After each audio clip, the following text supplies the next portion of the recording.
ela se casa com o Lobo Neves, passado. Canal Trolendo apresenta Especial Machado de Assis. Oi pessoal, hoje nós vamos trabalhar com a célebre obra que marca a entrada do realismo no Brasil, de Machado de Assis, Memórias Póstumas de Brás Cubas.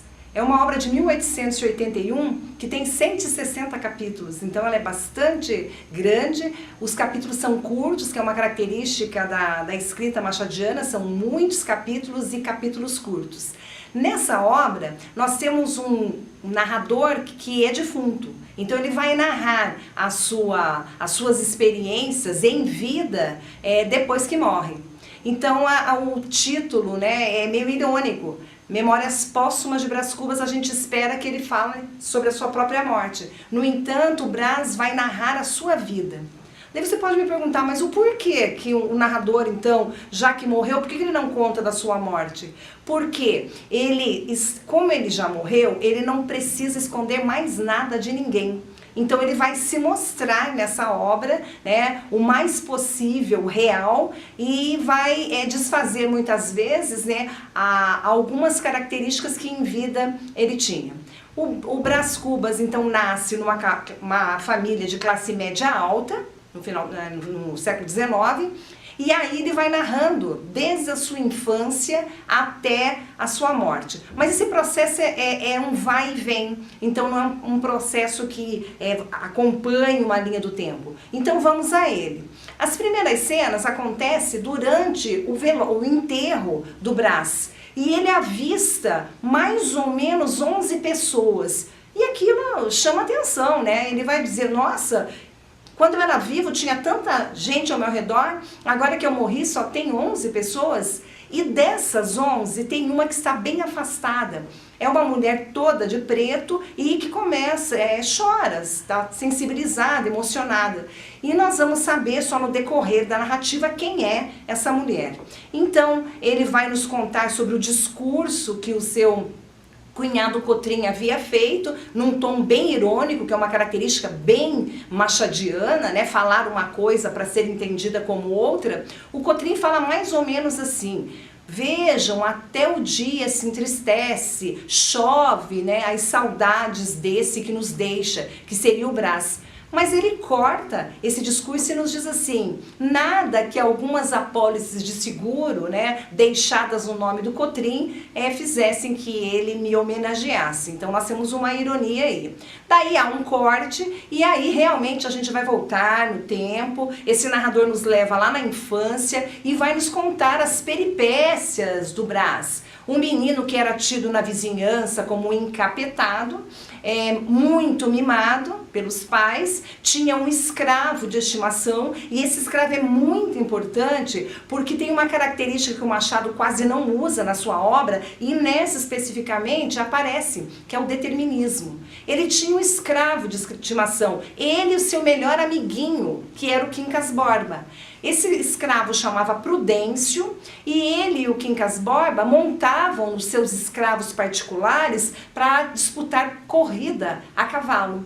E o Prudêncio então servia, né, de brincadeiras assim de mau gosto por parte do seu dono, e isso vai refletir lá mais na frente, quando ele alforriar, der a liberdade para o Prudêncio tem um pequeno comércio e ele acaba batendo nos seus funcionários. Então a gente tem um traço determinista. Ele sofreu na infância e vai fazer com que esse sofrimento seja despejado de uma certa forma em alguém.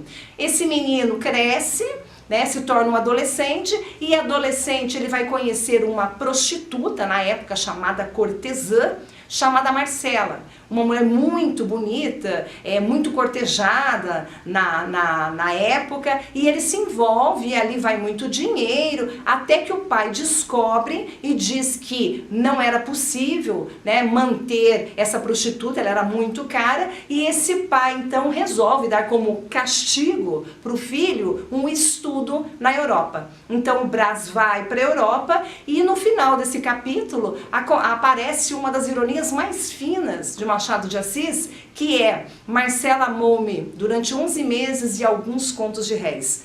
Daí nós chegamos à conclusão que Marcela amava o dinheiro do Brás. Ele vai para a Europa, fica um tempo, se forma em Direito, e aí é uma grande crítica à instituição universidade, porque ele nunca foi muito aplicado nos estudos, gostava muito da boemia, de fazer farra, e acaba se formando. Começa a viver lá na Europa, quando o pai pede para que ele volte, porque a mãe estava muito ruim. Quando ele chega, a mãe morre e o Brás, então, numa conversa com o pai diz que ele tinha que tomar um rumo na vida, não era possível ser mantido pelo pai.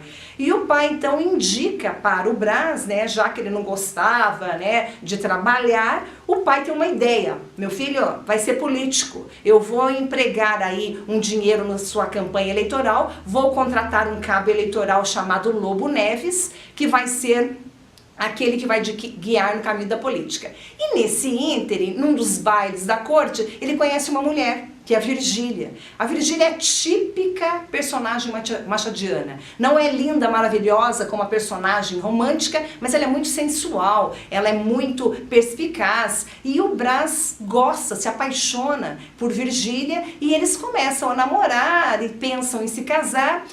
O Brás não consegue se eleger, né, como na carreira política, e o Lobo Neves consegue, né, desvia, olha a atualidade aí machadiana, desvia a verba, se elege, o Brás não. E aí tem um ponto de interrogação: a Virgília não quer se casar com o Brás, prefere se casar com o Lobo Neves, e aí pode me perguntar, mas por que ela prefere se casar com o Lobo Neves se o Brás era mais rico?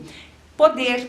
O Lobo Neves galgava, tinha sede de poder, e Virgília também. Então a Virgília acaba se casando com o Lobo Neves e, passado algum tempo, né, o Brás fica meio chateado, vai para sua fazenda. Lá ele conhece a Eugênia, uma menininha bonitinha que ficava sempre na cerquinha, com a mãozinha assim, bem romanticazinha, e ele diz: por que não? Começa a cortejar, começa a paquerar a moça, e a mãe chama o Brás para dentro de casa, para eles começarem a namorar. Só que uma coisa chama a atenção do Brás: essa menina só fica sentada, né? A mãe tá aqui para tudo. E um dia que a mãe se ausenta, vai para a cozinha ali, ele pede um copo d'água para Eugênia, e a Eugênia levanta e ela manca.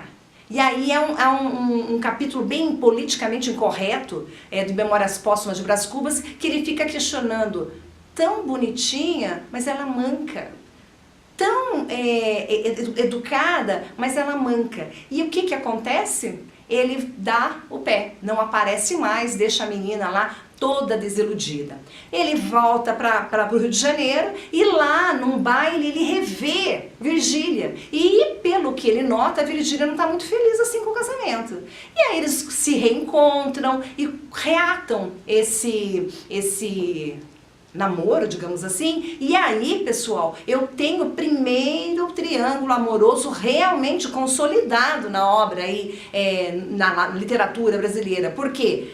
O Brás começa, né, eles alugam uma casinha da Dona Plácida e passam tardes ali, até que a Virgília descobre estar grávida e ela acha que esse filho é de Brás. Só que ela acaba perdendo esse filho. E passado algum tempo, ela decide não querer mais, né, ficar com o Brás. O Brás entende e nesse ínterim morre o Lobo Neves. E quando o Brás vai para o enterro, né, é ele que joga a última pá com terra em cima do falecido. E aí a gente acha: puxa, agora o caminho está livre. Ele olha para Virgília e Virgília chora, mas ela está comovida. Ele olha nos olhos dela e realmente acha que a Virgília amava Lobo Neves e resolve não querer reatar esse romance. Daí ele vai, né, ele conhece uma moça chamada Nha Loló, que tem 19 anos, toda bonita. Tem uma cena muito interessante que ele vai num dos bailes da corte e a Nha Loló chega, ele imagina a Nha Loló chegando nua. Então ele vê por além do traje, se apaixona por ela, só que daí nós temos um outro impedimento. Nha Loló pega uma febre amarela e acaba morrendo. Veja quantas, né, coisas desagradáveis acabam acontecendo. E o Brás vai ficando desiludido e um dia ele está sentado num banco numa praça e um mendigo chama pelo nome: ei, amigo, Ô Brás, ele olha pra cá, olha pra lá. Não conheço você. Claro que você conhece. Você não lembra que a gente fazia disputa com cavalinhos feito lá pelos escravos? Não é possível. Brás, o que te levou a isso, meu amigo? Daí o Brás disse que empreendeu todo o dinheiro da fortuna dos pais na construção de uma teoria chamada humanitismo, e o Brás fica, o quê? Me explique. Em breves linhas ele diz o seguinte: imaginem, né, duas tribos muito famintas e uma montanha. Atrás da montanha tem muita batata. Então, para que as tribos saciem a fome, é preciso que uma enfrente a outra, porque a batata não dá para todo mundo. Então a tribo que ganha transpõe a montanha e come a batata. E daí a máxima dessa teoria é: ao vencedor as batatas. Lembrem-se que o século XIX, ele é dominado pelo cientificismo. Então Machado faz uma crítica nas entrelinhas, e aí quando eu conto essa teoria do Quincas, ele faz uma crítica ao darwinismo, ou seja, os mais fortes é que vencem. Se despedem. Quando o Brás chega em casa, cadê o relógio que ele havia herdado da família? O Quincas havia roubado esse relógio. E aí ele fica descrente, pensa, né, que ele não pode sucumbir e resolve, então aí passado bastante tempo, ele tem por volta de 64 anos, ele resolve fazer um emplastro. Emplastro é uma coisa que a gente gruda na pele para dores. E aí ele pega uma pneumonia e resolve se tratar só com emplastro. A gente já sabe o que acontece.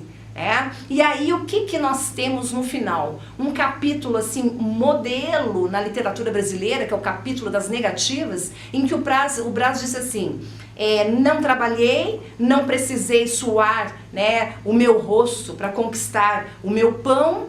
E aí nós vemos que ele mostra-se bastante negativo, e ele termina assim: não tive filhos, não transmiti a ninguém o legado de nossa miséria. Então uma obra-prima de Machado, com temas bem atuais, né, que nós podemos retomar aí a questão do status, que a Virgília ambicionava, pela desonestidade do Lobo Neves, pela sequência, né, de ações que não deram certo na vida do Brás, mas ele persistiu, e principalmente a análise, né, da alma humana, os medos, os valores. Então vale a pena você pegar a obra machadiana e devorá-la.